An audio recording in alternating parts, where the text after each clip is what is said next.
اللہ کے نام سے شروع جو بڑا مہربان ہمیشہ مہربانیاں فرمانے والا ہے۔ یہ میرے اللہ کا کروڑہ بار فضل اور احسان ہے کہ جس نے ہمیں اپنے دن کا آغاز تلاوت کلام الہی سے کرنے کی سعادت نصیب فرمائی ہے۔ میرے اللہ نے حکم ارشاد فرمایا ہے الف لام میم، حقیقی معنی اللہ اور اللہ تعالیٰ کی عطا سے اس کے پیارے حبیب صلی اللہ علیہ وسلم بہتر جانتے ہیں۔ فرمایا اللہ وہی تو اللہ ہے، لا الہ کہ نہیں ہے کوئی معبود عبادت کے لائق، الا سوائے ہوا اس کے، وہی اللہ ہے کہ جس اللہ کے سوا کوئی عبادت و بندگی کے لائق ہے ہی نہیں۔ ساتھ ارشاد فرمایا الحی، اور وہ ہمیشہ ہمیشہ سے ہے، وہ زندہ ہے، اور زندہ بھی ایسا زندہ ہے کہ کائنات کی ہر چیز کو زندگیاں بانٹنے والا ہے، ایسا زندہ ہے۔ القیوم، اور وہ اپنے فضل اور اپنی مہربانی سے اپنی قدرت کاملہ سے کائنات کی ہر چیز کو قائم رکھنے والا ہے، قائم رکھے ہوئے ہے۔ اور یہ بھی اللہ کا فضل ہے کہ الحمدللہ سورۃ البقرہ مکمل ہوئی اور ہم آج پہلا سبق سورۃ آل عمران کا پڑھ رہے ہیں۔ اور یہ بھی میرے اللہ کی شان ہے کہ وہ کہیں ارشاد فرماتا ہے کہ ان اللہ اصطفیٰ، کہ کچھ بندے ایسے ہوتے ہیں جن کا انتخاب میرا اللہ کر لیتا ہے اور انہیں چن لیتا ہے، انہیں اپنا پیارا بنا لیتا ہے، کسی کو حبیب بنا لیتا ہے، کسی کو خلیل بنا لیتا ہے، کسی کو کلیم بنا لیتا ہے۔ یہ میرے اللہ کا فضل ہے۔ اور کچھ خاندان ایسے ہوتے ہیں کہ جن خاندانوں کا انتخاب میرا اللہ فرما لیتا ہے۔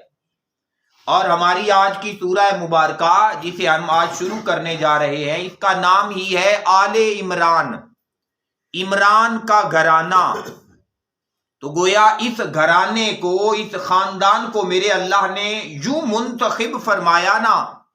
کہ اپنا قرآن جو قیامت تک آنے والے لوگوں کے لیے ہدایت کا سامان ہے،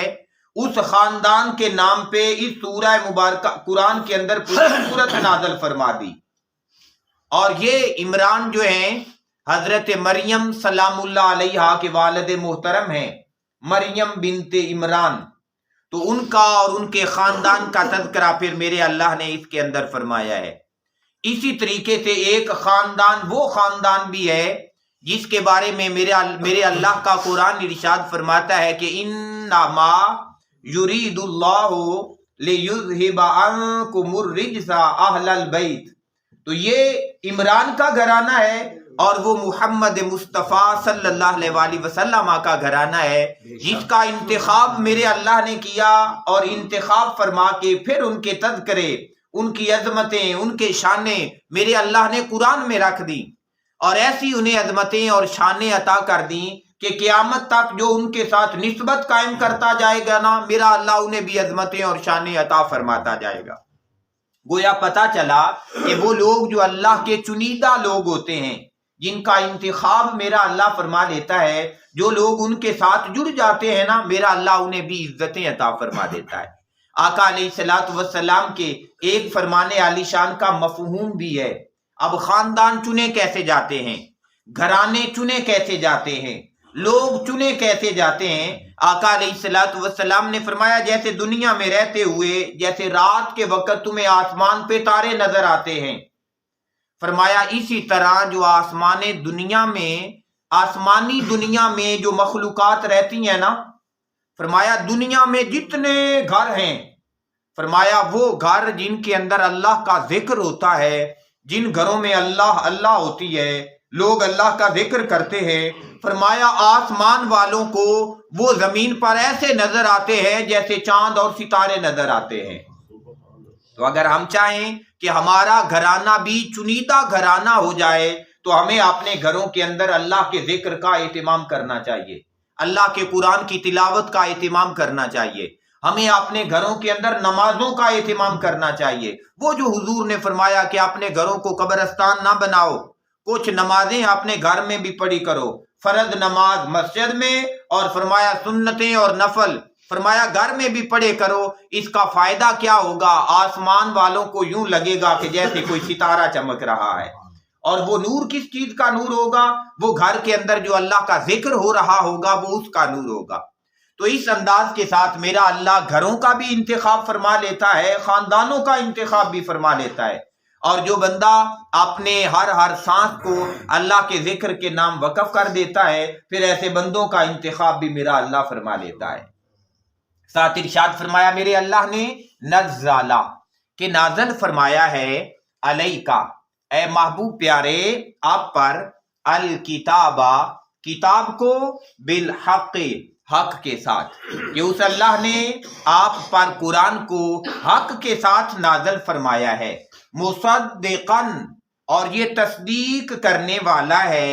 لما بین یدیہ جو کچھ ان کے پاس ہے، یہودیوں کے پاس، عیسائیوں کے پاس تورات ان کے پاس موجود تھی، انجیل ان کے پاس موجود تھی، آسمانی صحف تھے، آسمانی کتابیں تھیں۔ فرمایا ان تمام کتابوں کی قرآن تصدیق کرنے والا ہے کہ وہ اللہ تعالیٰ کی طرف سے آئی تھیں، اور وہ سچی کتابیں تھیں، اور وہ حق کتابیں تھیں۔ ساتھ ارشاد فرمایا وَأَنزَلَ اور اسی نے نازل فرمایا ہے، تورات کو بھی، والانجیل اور انجیل مقدس کو بھی۔ تو اسی اللہ نے آپ کو قرآن عطا فرمایا ہے، اور قرآن پھر یک بارگی عطا نہ کیا کہ ایک ہی بار دے دیا کہ یہ کتاب ہے، یہ حکم ہے، اسے پڑھیں، اس پہ عمل کریں، نہ ایسے نہ رکھا، بلکہ قرآن کو بھی اپنے محبوب کی مرضی کے مطابق لگا دیا۔ محبوب مکے میں رہے تو جو آیتیں آتی رہیں مکی ہو گئیں، آقا علیہ الصلوۃ والسلام نے اللہ کے حکم سے مکہ چھوڑا، حضور مدینے تشریف لے گئے، پھر حضور جہاں جہاں جاتے رہے جبرائیل امی پیچھے پیچھے آتے رہے اور قرآن عطا کرتے رہے، قرآن دیتے رہے، اور وہ قرآن جو مدینے میں آیا اس قرآن کا نام پھر مکی قرآن نہ رہا، بلکہ اس قرآن کا نام مدنی قرآن ہو گیا۔ تو گویا یہ سارے کا سارا قرآن یہ قیامت تک کے لیے لوگوں کے ہدایت کا سامان ہے، اور لوگوں کے لیے یہ فخر اور سعادت کا سامان ہے۔ ایسا فخر اور ایسی سعادت ہے کہ حضور نے فرمایا یہ دلیل ہے یا تیرے حق میں یا تیرے خلاف، اگر تو اسے پڑھے گا، سمجھے گا، عمل کرے گا، فرمایا قیامت کے روز تیرے حق میں کھڑا ہوگا کہ یا اللہ یہ مجھ سے محبت کرنے والا ہے، اسے میں جنت میں ساتھ لے جاؤں گا۔ اور اگر تو نے اس پہ عمل نہ کیا، اگر تو نے اسے پڑھا نہیں ہے، اگر تو نے اسے سمجھا نہیں ہے، فرمایا یاد رکھنا پھر یہ تیرے خلاف بھی کھڑا ہو سکتا ہے۔ میرے اللہ نے حکم ارشاد فرمایا ہے، من قبل اس سے پہلے مطلب اس نزول قرآن سے پہلے، وہ جو تورات آئی ہے، انجیل آئی ہے، یہ تمام کتابیں اس سے پہلے فرمایا ہدن یہی سامان ہدایت تھیں، للناس لوگوں کے لیے۔ تورات آسمانی جتنی کتابیں آئیں فرمایا وہ لوگوں کے لیے ہدایت ہی کا سامان تھیں۔ یہ الگ بات ہے کہ لوگوں نے ان آسمانی کتابوں میں اپنی مرضی کی تحریف کی،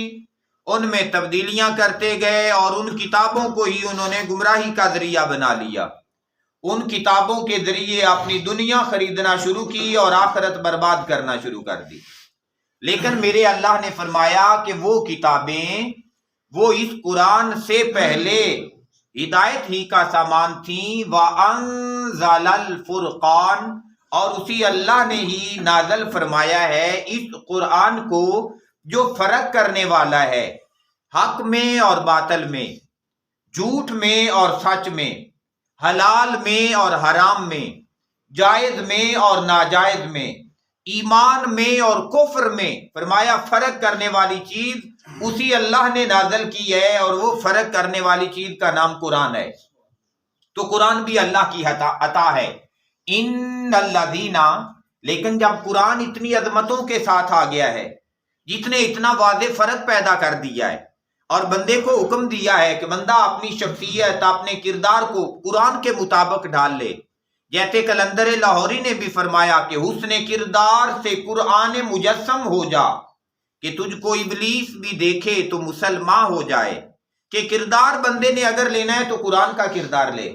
لیکن فرمایا بے شک وہ لوگ کافرو جنہوں نے انکار کا راستہ اپنا لیا، اقرار نہیں کیا، انکار والا راستہ اپنایا، بے آیات اللہ، اللہ تعالیٰ کی آیتوں کے ساتھ، جنہوں نے قرآن کا انکار کیا، فرمایا لہم، تو ان لوگوں کے لیے عذاب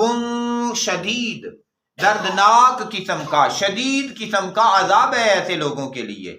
کیونکہ قرآن کا تعلق عذاب سے بچا لیتا ہے،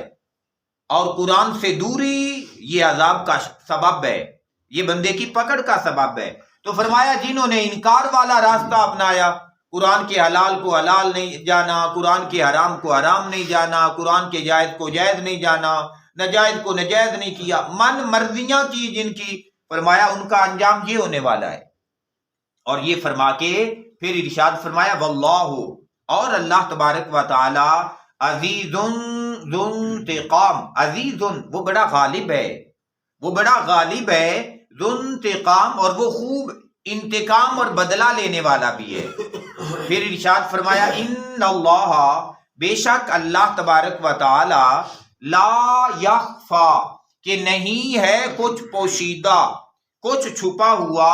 علیہ، اس پر، اس اللہ کے دربار میں اللہ کی ذات سے کچھ بھی چھپا ہوا نہیں ہے۔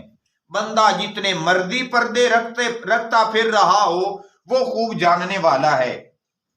شیئن، کوئی بھی شے چھپی ہوئی نہیں ہے اس سے، فی الارض، زمین میں، ولا فی السماء، اور نہ ہی آسمانوں میں، وہ زمین و آسمان کی ہر چیز کو خوب جاننے والا ہے، یہاں تک کہ اپنے بندوں کی نیت کو، اپنے بندوں کے ارادوں کو،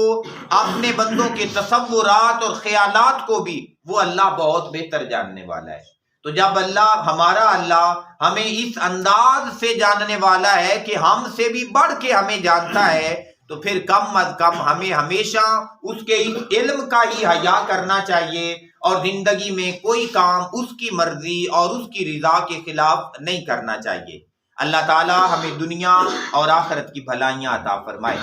اللہم صلی علی سیدنا و مولانا محمد، اللہم صلی علی سیدنا و مولانا محمد وعلی آلہ وصحبہ وبارک وسلم۔